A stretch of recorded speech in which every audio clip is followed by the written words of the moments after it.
नमस्कार प्यारे बच्चों, हर घर पाठशाला में आपका स्वागत है। आशा है कि आप कोविड से अपना ख्याल रख रहे होंगे और ऑनलाइन पढ़ाई का मजा ले रहे होंगे। बच्चों, सामाजिक विज्ञान के हमारे अतीत पुस्तक का हम चौथा लेसन पढ़ रहे हैं।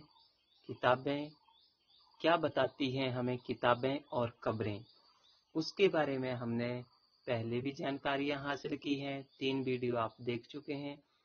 आज चौथा वीडियो जो है वो आ रहा है, जिसमें आप खबरों के बारे में और जानकारियां लेंगे कि ये पुराने जमाने की खबरें जो है वो किस तरह से हमें जानकारी के स्रोत जो है वो थी।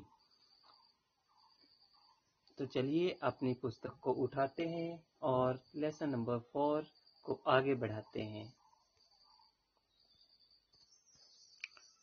लेसन नंबर 4 अध्याय 4 क्या बताती है हमें किताबें और खबरें। बच्चों, आपने देखा कि हमारी बहुत सारी प्राचीन किताबें और भाषाएं जो हैं वो हमारी इतिहास को जानने में बहुत मदद करती हैं, जिनमें हमारे वेद में अहम भूमिका निभाते हैं और उस समय की भाषाएं जो कि उस समय के समाज के बारे में हमें बताती हैं। लोगों के रीति रिवाज कैसे थे, लोगों का रहन सहन कैसा था, इसके बारे में आपने जानकारियां इकट्ठी कर ली हैं। और साथ में आपने देखा कि महापाषाणों में कब्रों का भी महत्वपूर्ण स्थान था। मृतकों की कब्रें जो हैं वो हमें बहुत कुछ बताती हैं। आज हम आगे जानेंगे कि उस समय के लोगों की सामाजिक असमानताओं के बारे में भी ये खबरें हमें बताती हैं कि किस तरह से उस समय के समाज में असमानताएं भी थी। ये खबरों से ही हमें पता लग जाता है। बहुत सारे पुरातत्वविद जब कंकालों का यानी कि मरे हुए व्यक्तियों के जो नर कंकाल हमें बच गए होते हैं, जो अवशेष हमें मिले हैं, हड्डियां मिली हैं, उनकी तुलना, एक कब्र की तुलना दूसरी कब्र के साथ जब की जाती है तो उसमें रखी गई चीजें यानी कि जो उनके साथ सामान रखा जाता था, उस जमाने में मृतकों के साथ उनका सामान भी रखा जाता था। जिस आदमी की जितनी हैसियत होती थी उसके हिसाब से उसके परिवार के सदस्य उसका सामान जो थे वो रखते थे। जैसे कि मानचित्र 2 की अगर हम बात करते हैं, जिसमें कि पृष्ठ 13 पर ब्रह्मगिरी स्थान दिया गया है, जिसको आप देख सकते हैं अपनी पहले या दूसरे लेसन का है ये पेज। तो उसमें आप देखेंगे कि ब्रह्मगिरी स्थान, जिसे मैं आपको यहाँ आपके सामने दिखाता हूँ।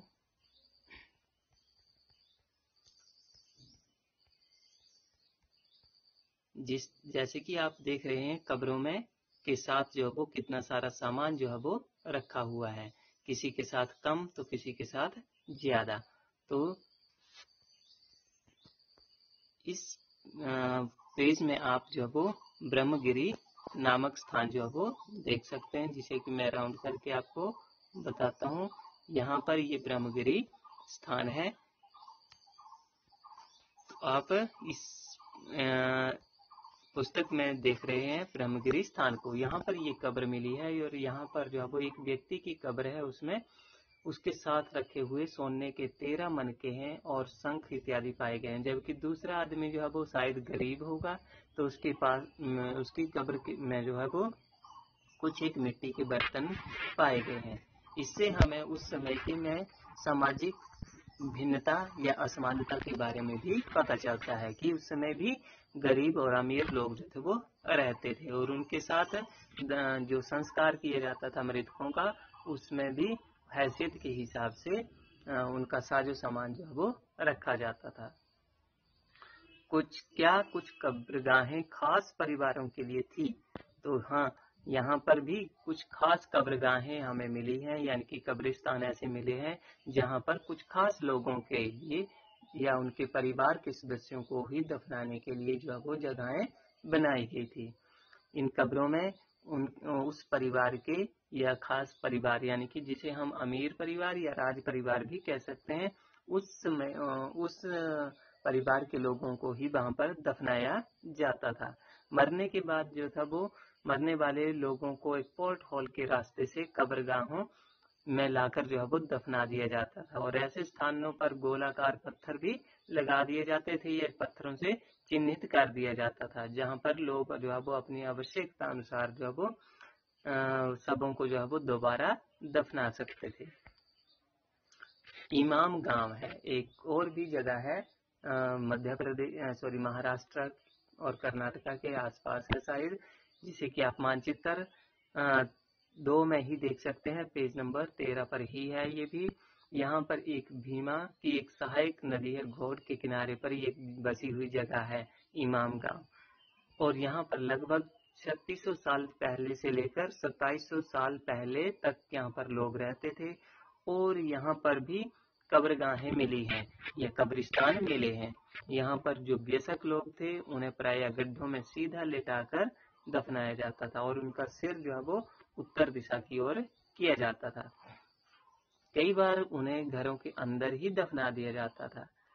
ऐसे बर्तन भी जो कि उनके खाने पीने के काम आते थे, उनके शवों के साथ दफनाए गए थे।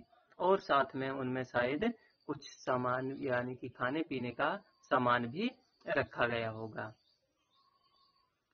एक आदमी को जो है वो 5 कमरों वाले मकान के आंगन में दफनाया गया है और 4 पैरों वाली मिट्टी का एक जो है वो बड़े से संदूक, सुंदर से संदूक में उसे दफनाया गया है।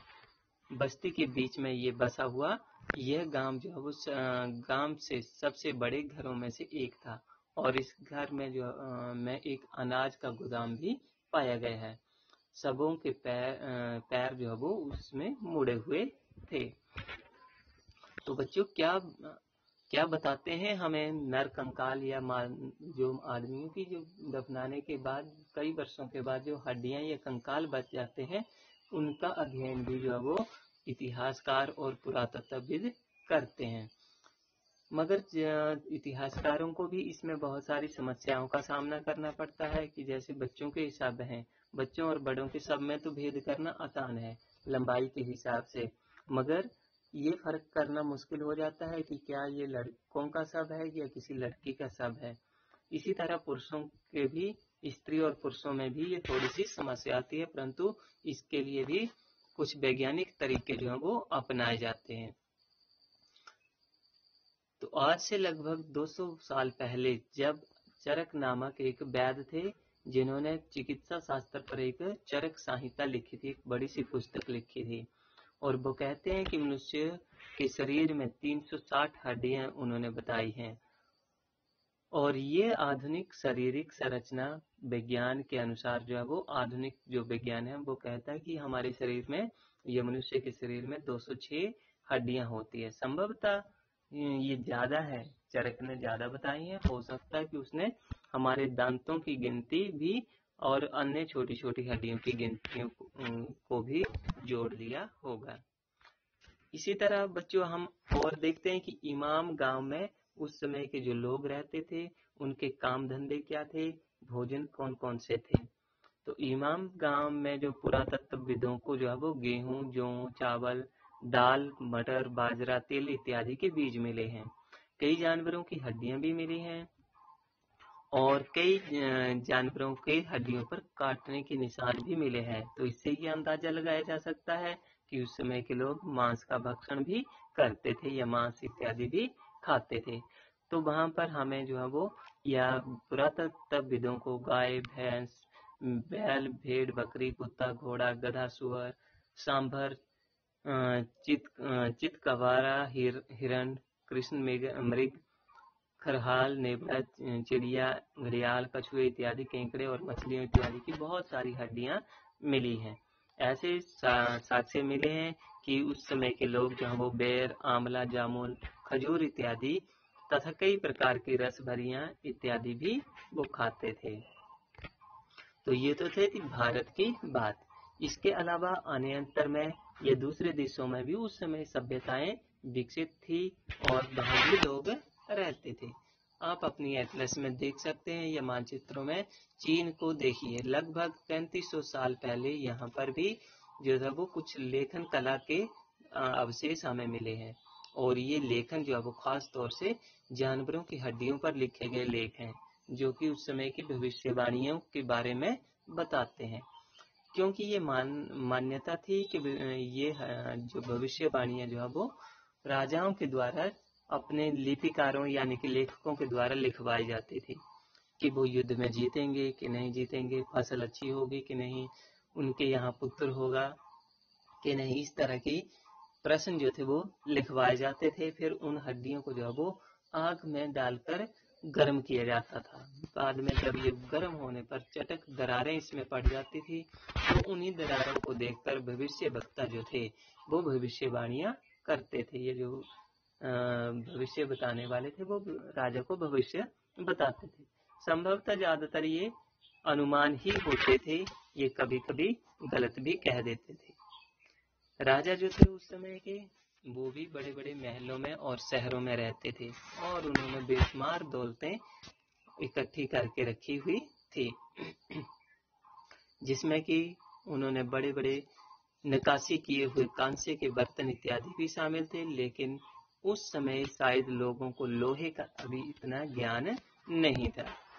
ऋग्वेद के राजाओं और रानियों के बीच में कोई फर्क आपको अगर लगता है तो आप उसके भी बता सकते हैं। तो बच्चों, यहाँ पर आपका ये लेसन समाप्त होता है। आशा है कि आप दिए गए कार्यपत्र को भी पूरा करेंगे और साथ में अपने अध्यापकों की सहायता से और मित्रों की सहायता से और वीडियो की सहायता से आप दिए गए अभ्यास प्रश्नों का भी अध्ययन करेंगे। तब तक अपना कोविड से ख्याल रखिएगा। धन्यवाद।